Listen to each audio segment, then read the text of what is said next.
Class 9 की exercise 13.3 का question number 8 है। क्वेश्चन में हमसे बोला गया है a bus stop is barricaded from the remaining part of the road by using 50 hollow cones made of recycled cardboard. Each cone has a base diameter of 40 centimeter and height 1 meter. If the outer side of each of the cones is to be painted and the cost of the painting is 12 rupees per meter square, what will be the cost of painting all these cones?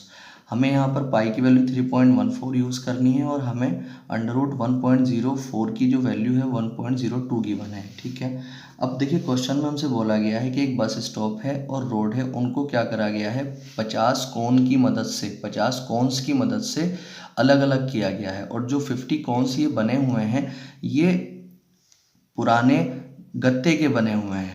तो आगे हमसे बोला गया है कि हर एक जो कोन है इसका जो डायामीटर है वो 40 सेंटीमीटर है और इसकी जो हाइट है वो 1 मीटर है। ठीक है, सारे के सारे 50 के 50 कोन की जो मेजरमेंट है वो सबकी सेम ही है।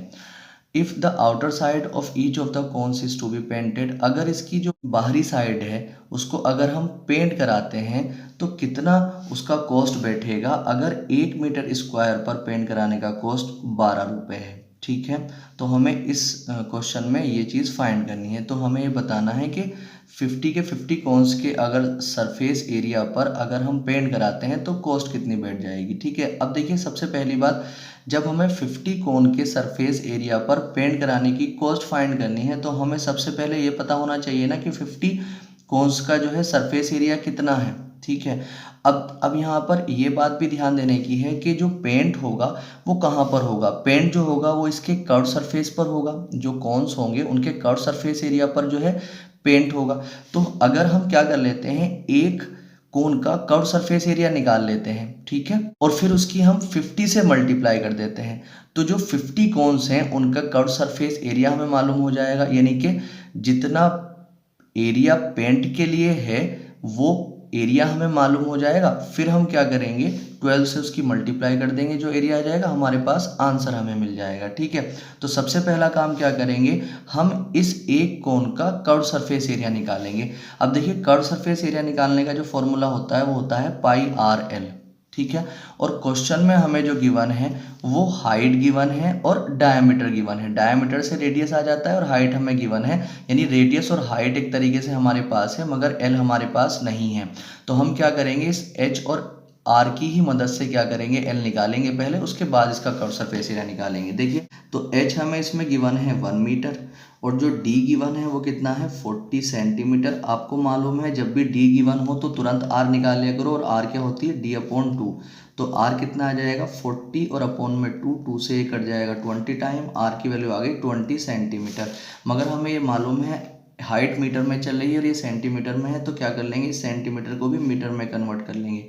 जब सेंटीमीटर को मीटर में कन्वर्ट करते हैं तो हम जो है क्या कर लेते हैं 100 से डिवाइड कर लेते हैं। तो r इज इक्वल टू 0 से 0 खत्म हो गया, जब 2 को 10 से डिवाइड करेंगे तो 0.2 मीटर आ जाएगा। ठीक है, अब देखिए हमारे पास जो है r आ चुकी है। जब हमारे पास r आ चुकी है तो अब हम h और r की मदद से l निकालेंगे। हमारे पास एक रिलेशन होता है l square is equal to h square plus r square. ठीक है, तो l स्क्वायर को आप ऐसे ही रखें, h कितना था हमारे पास 1, तो 1 का स्क्वायर और प्लस में r कितना था हमारे पास 0.2 का स्क्वायर। ठीक है, तो l स्क्वायर आप ऐसे ही रखें, 1 का स्क्वायर 1 होता है प्लस 0.2 का स्क्वायर जब निकालेंगे तो 0.2 इंटू 0.2 की जब मल्टीप्लाई करते हैं हम तो पॉइंट हटा के करेंगे तो 4 आ जाएगा। 2 डिजिट बाद पॉइंट लगाने के लिए हमें 4 से पहले 0 लगाकर ये करना पड़ेगा, तो यहाँ पर 0.04 यहाँ पर ये आ जाएगा। तो अब l square is equal to जब इन दोनों को ऐड करेंगे हम तो 1.04 आ जाएगा।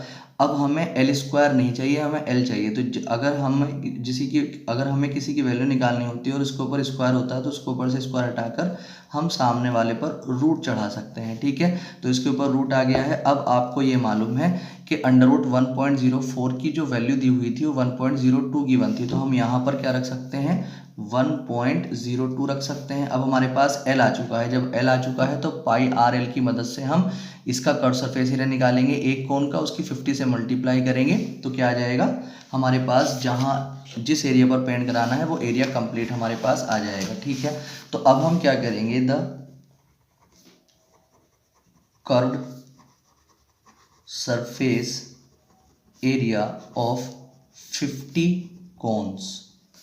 ठीक है, अब देखिए एक कर्व सरफेस, अगर एक कोन का कर्व सरफेस एरिया निकालते हैं तो पाई आर एल फॉर्मूला होता है, और इसको अगर 50 से मल्टीप्लाई में कर दूंगा तो साथ के साथ जो है 50 के 50 जो कोन्स है उनका सरफेस एरिया यहाँ पर कर्व सरफेस एरिया आ जाएगा। तो 50 मल्टीप्लाई, अगर हम पाई की बात करते हैं तो पाई की वैल्यू हमें यहाँ पर 3.14 के लिए बोला गया है। आर की वैल्यू हमारे पास कितनी थी, हमारे पास थी 0.2, और मल्टीप्लाई एल हमारे पास कितना आ चुका है, एल आ चुका है 1.02। ठीक है, अब जब हम इन सबकी मल्टीप्लाई करेंगे तो हमें आंसर मिलेगा 32,02800। अब आप पॉइंट गिनेंगे, पॉइंट कितने डिजिट बाद था, तो 1 और 1 2 3 4 5 डिजिट बाद पॉइंट लगाएंगे तो 1 2 3 4 5 यहाँ पर आ जाएगा। तो हमारे पास आ जाएगा 32.028।